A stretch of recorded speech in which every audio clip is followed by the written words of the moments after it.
Salam sejahtera umat sedama semuanya. Terima kasih atas rahmat Tuhan Yang Maha Esa. Welas kasih dari Buddha Maitreya. Kebesaran dari Dwi Maha Guru Agung Secun dan Semu. Rindungan dari ketiga yang Arya Sesepuh di Niwarna. Bimbingan dan dukungan dari para sesepuh dan pandita. Pada kesempatan kali ini Hoshie mendapat kesempatan mengikat jodoh baik bersama dengan umat sedharma semuanya. Umat sedharma, hari ini Hoshie akan belajar bersama Lunyi, Wi Zhen Pian bab kelima.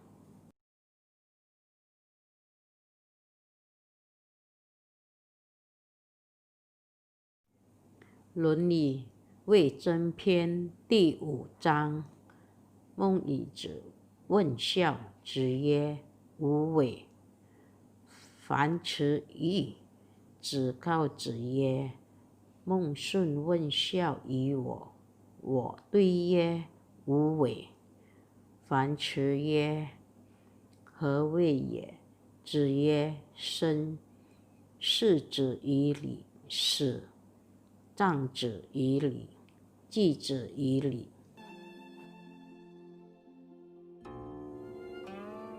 孟乙子问孝.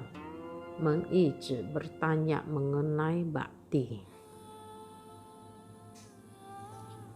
孟乙子bermarga Qi, pengkuasa generasi ke-9 dari klan Mensun, kerajaan Lu, bernama Heiji yang dikenal sebagai Zhongsun Heji, nama Anumerta I. Sebelum kematian ayahnya Men Shizi, Men Yizi dan kakaknya mengangkat Konfusius sebagai guru. Ziye Uwei, Nabi Konfusius mengatakan jangan melanggar norma etika. Fan Ci, Fan Ci mengemudikan kereta kuda. Fan Ci adalah murid Konfusius, dipanggil Fan Ci. Nama Ci dan dia 36 tahun lebih muda dari Konfusius. Dia merupakan generasi muda. Dia adalah seorang pejabat tertinggi dari negara Lu. I artinya mengemudikan kereta kuda. Pejabat pada saat itu memiliki jabatan yang cukup tinggi, seperti pejabat kabinet saat ini. Mereka biasa disebut pejabat yang memiliki pangkat atau tingkatan. Meng Yizi bertanya tentang bakti. Konfusius berkata, jangan melanggar norma etika. Kemudian Fan Ci mewakili Konfusius mengendarai kereta kuda. Konfusius mengata kepadanya, Mensun bertanya tentang bakti kepada saya. Mensun merupakan sebutan menghormati, dan saya menjawab, jangan melanggar norma etika. Kata Fan Ci, ini maksud apa? Konfusius berkata, ketika orang tuamu masih hidup, kamu harus mengikuti norma etika dalam melayani dalam kehidupan sehari-hari. Setelah tiada, kamu harus mengikuti norma etika dari pemakaman hingga penguburan. Setelah itu, setiap saat harus mengenang orang tua sesuai dengan norma etika yang ada. Poin penting pada bab ini adalah jangan melanggar apa? Jangan melanggar norma adat etika, yaitu kehidupan, kematian, dan ibadah. Mengenang semuanya harus sesuai dengan norma adat etika. Norma adat etika adalah poin penting pada bab ini. Banyak murid Konfusius bertanya tentang berbakti, tetapi Konfusius mengajarinya berdasarkan dengan cara yang berbeda-beda atau menyesuaikan dengan kemampuan dari masing-masing murid dan apa harus dia lakukan dalam bakti. Penjelasan luas tentang kata berbakti adalah bahwa ketika orang menjadi tua dan kaki mereka menjadi lemah, maka anak-anak mereka harus memikul tanggung jawab untuk menjaga dan melawat orang tua. Dengan adanya orang tua, maka barulah ada kita. Ketika saya masih hidup, banyak orang bertanya-nya, dari mana saya berasal?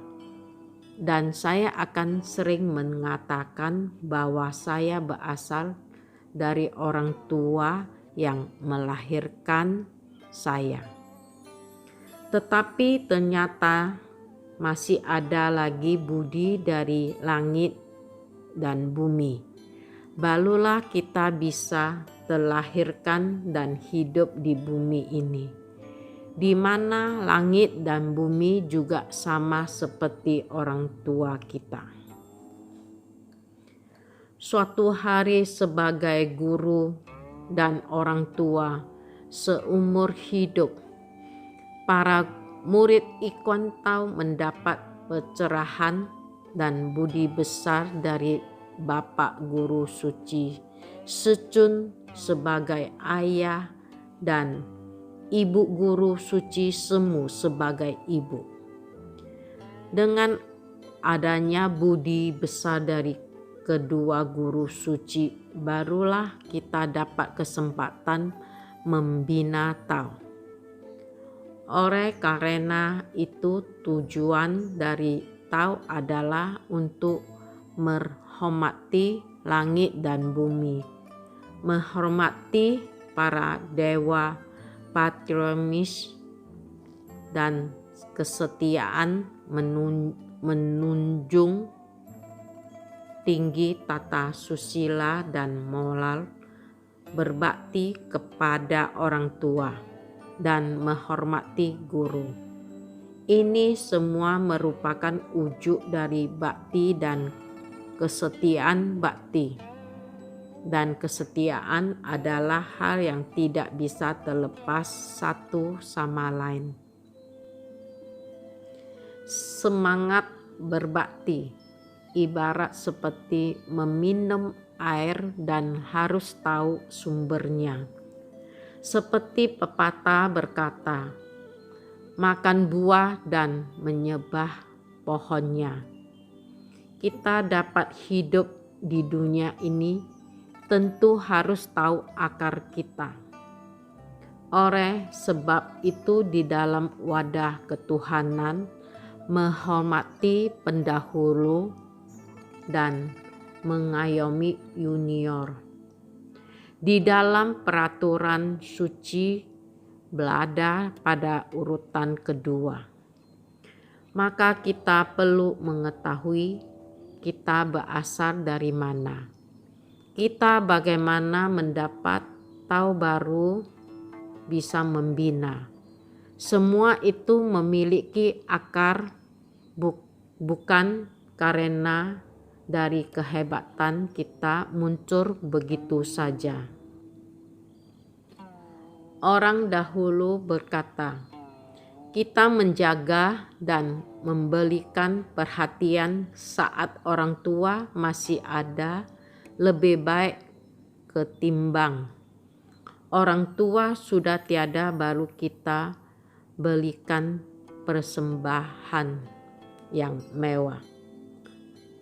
Sebagai seorang anak, meskipun dukungan material tidak mewah, selama dia tulus untuk menghormati dan berbakti pada orang tua, itu jauh lebih baik daripada orang tua saat masih ada. Namun anak tidak menjalankan bakti dan mempersembahkan material yang mewah setelah kematian orang tuanya. Berbakti terletak pada ketulusan hati. Ketika Celu belum menjadi pejabat, dia sangat miskin dan merasa sedih karena dia terlalu miskin. Ketika orang tuanya masih ada, dia tidak mampu membeli hal-hal baik untuk menghidupi orang tuanya. Ketika orang tuanya meninggal, dia pun tidak mampu membeli peti mati. Hatinya sangatlah sedih sekali. Namun Konfusius percaya bahwa meskipun dia miskin, dia hanya membeli air kacang untuk menghidupi orang tuanya. Selama sikapnya hormat dan hangat, memberikan perhatian sehingga orang tuanya pun bisa bahagia, maka dia sudah melakukan bakti dengan baik. Pemakaman terletak pada kesungguhan dan rasa hormat, bukan pada ukuran material yang besar. Pepatah dahulu berkata, pohon ingin tenang tetapi angin terus bertiup, dan anak ingin berbakti tetapi orang tua sudah tiada. Saat orang tua masih ada, sebagai anak harus berbakti. Jangan menunggu saat orang tua sudah tiada, maka kita akan menyesalinya. Ketika orang tua masih hidup, sebagai anak harus mengembangkan akhlak, moral, dan budi luhur yang baik.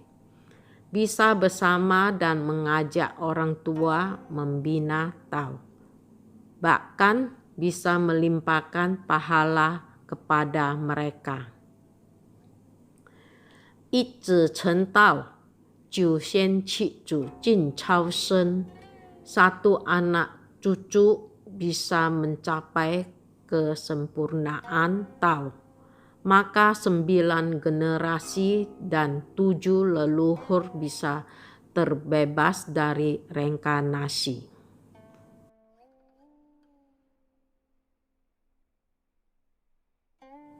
Semoga Dharma ini bisa bermanfaat untuk kita semua. Bila ada perkataan yang salah, mohon pengampunan dari Tuhan Yang Maha Esa. Bimbingan Pandita. Semoga Tuhan selalu memberkati kita semua, terhindar dari mara bahaya dan bencana. Semoga semua makhluk berbahagia. Terima kasih.